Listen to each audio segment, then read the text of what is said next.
Oh, okay. Morning, you lovely lot. So, another episode, another day, doing some shit on the MX5.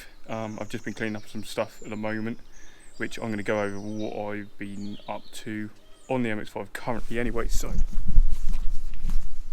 the starter headlights have been removed because I'm going to be putting pop-ups back in here, and I've started to clean up some of the wiring loom, which I'm going to need to do at some point. Cutting off what I don't need or organising what I need.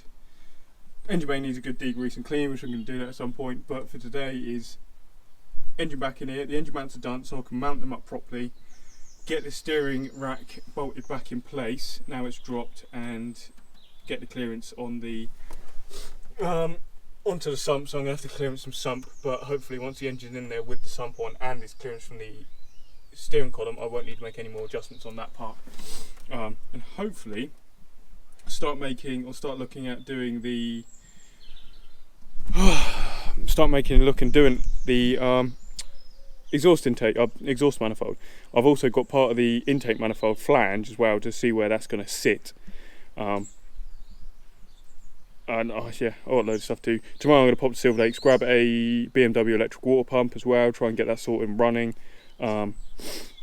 Yeah, got odds and sods and stuff to do today, so it's not going to be a fun one. It's just going to be going over crap, but I've got to confirm these engine mounts. I've got to clearance the sump, make sure that's done, so that's ready to do, and then start doing the exhaust manifold, which is going to be fun because this is going to be right next to all the fuel lines here. Now, weirdly, there's 3 fuel lines.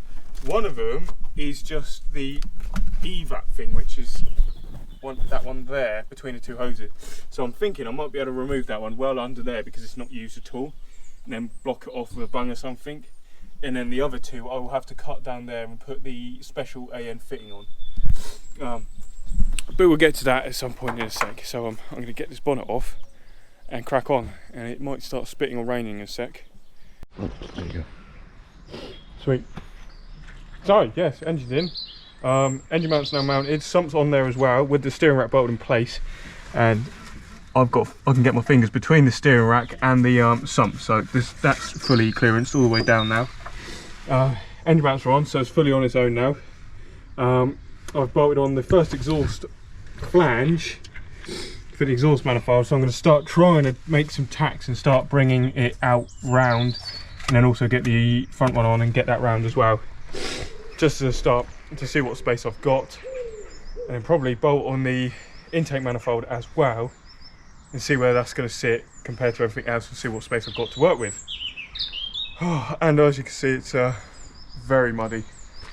It's absolutely bogged to hell. Yeah, getting there. Sweet. I made a bit more progress. Let's see, weather got a bit better. Absolute soggy and hell, horrible here. Jesus. There we go. So I started doing all the pie cuts on the intake manifold, the exhaust manifold, sorry. They're not great, they're just tacks for now, but I'm going to have this one come down and under, and hopefully this one go up over the engine mount and then join to the special wide piece I've made up. So I've got to clearance my thingy down, my engine mount a little bit more down there, and try and work out a way that I can get to that lower exhaust bolt from the subframe area somehow. This one shouldn't be too bad. I can just slip a spanner in and get to the bottom bolt, or from an angle, but we shall see.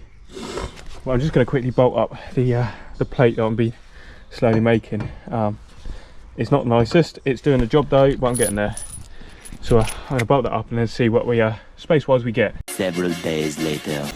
Okay, a little jump in time, but I have been a little bit busy, but I've not been busy. But I've finally gotten around to doing this. So these are the fresh rotors. I have got a full set of original RX7 apex seals, which I'll show you in a sec. I've just got this one out at the moment for gauging when I machine them. I'm going to be aiming for about 0.1, 0.15 is way too big, 0.1 snug fits perfect. So I'm going to set this up, get this going. Luckily I've got the machine already set up perfectly, so place that in there, slap that bolt in, tie it up. If I could do this one-handed, that is. And then what I do is I'll pop the cutter centre here, get the find the minimum, find the maximum point of the slot, to the cut, and then put the average obviously being the middle and set that as my Z, 0. Yeah, let me just let it run. Oh.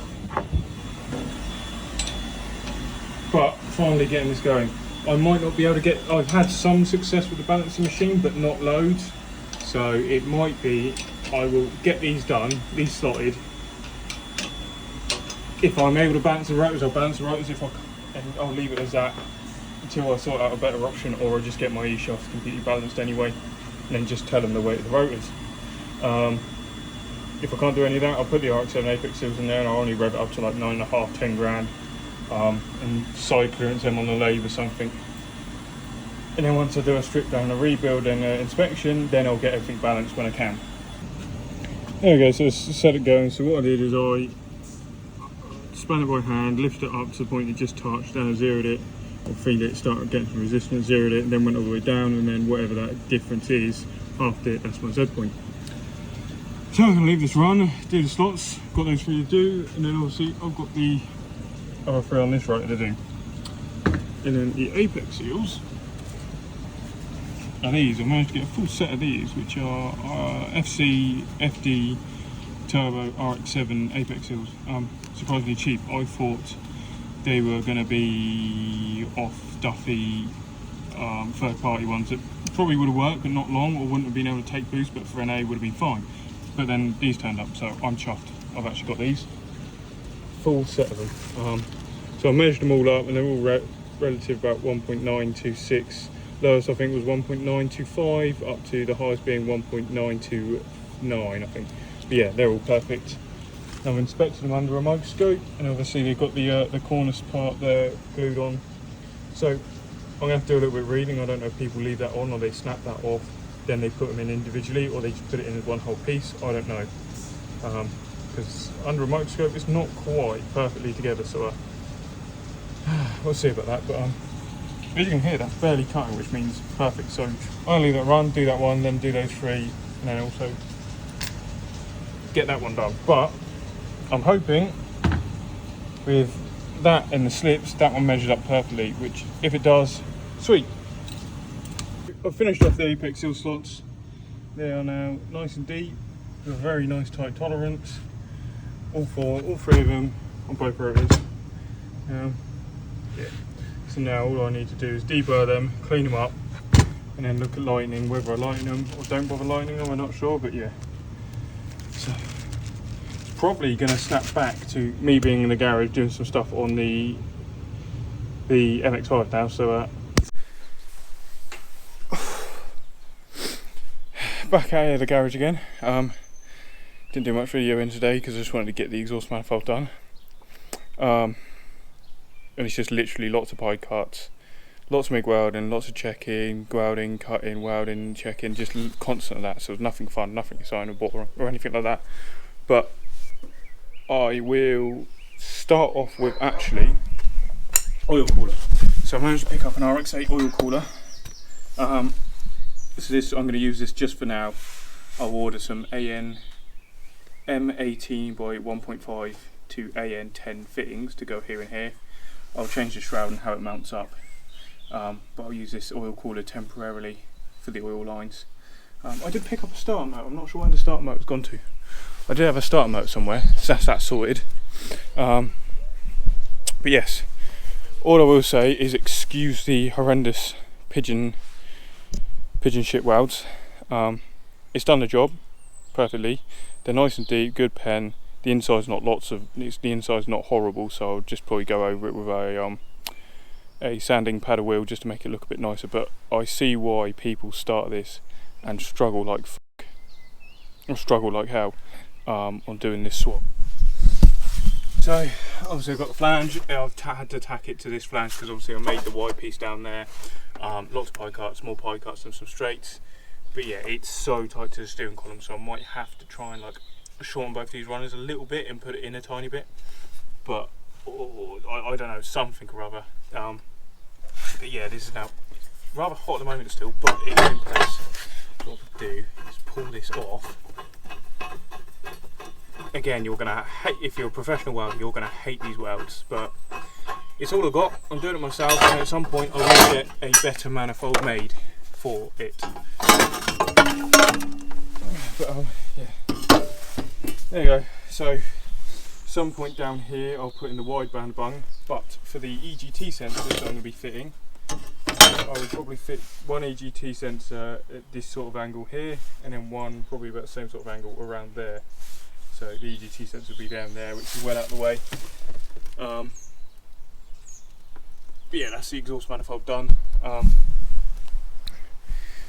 So I'll clean them up, make it look somewhat nice, and then probably heat wrap it or something or other.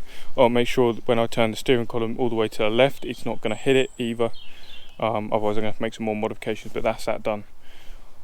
Sadly I haven't got time to pull the engine out. That's probably going to be this week's sort of thing. Pull the engine out, sort the sump out and the subframe, the subframe. But at least the exhaust manifold's done, so I can get that finished off and bolted all the way up to the decap pipe.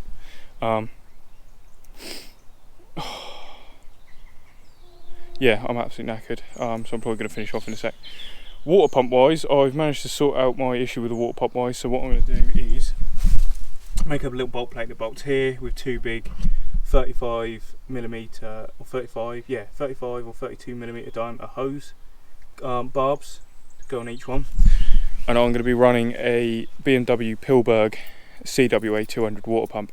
You pick them up very cheap, second hand, from breakers or anywhere online or whatever, and I'm going to be running that off the ECU. Now the issue with that is they have a weird start up thing, wake up thing, which basically it's a specific hertz, a specific duty, and the pump turns on and it sits at a base RPM and controls it. I was having issues with that until I talked to a very useful person. Anyone that tunes with ME ECUs will understand. He's a very smart person, but he's told me a way of how to basically set it up and start up using a 3D general purpose table. So that's what I'm going to be using, and then no matter what the temperature is, it will output a certain frequency when I'm trying to start the car. So I'll get into that at a later date, but I think I'm going to wrap it up here.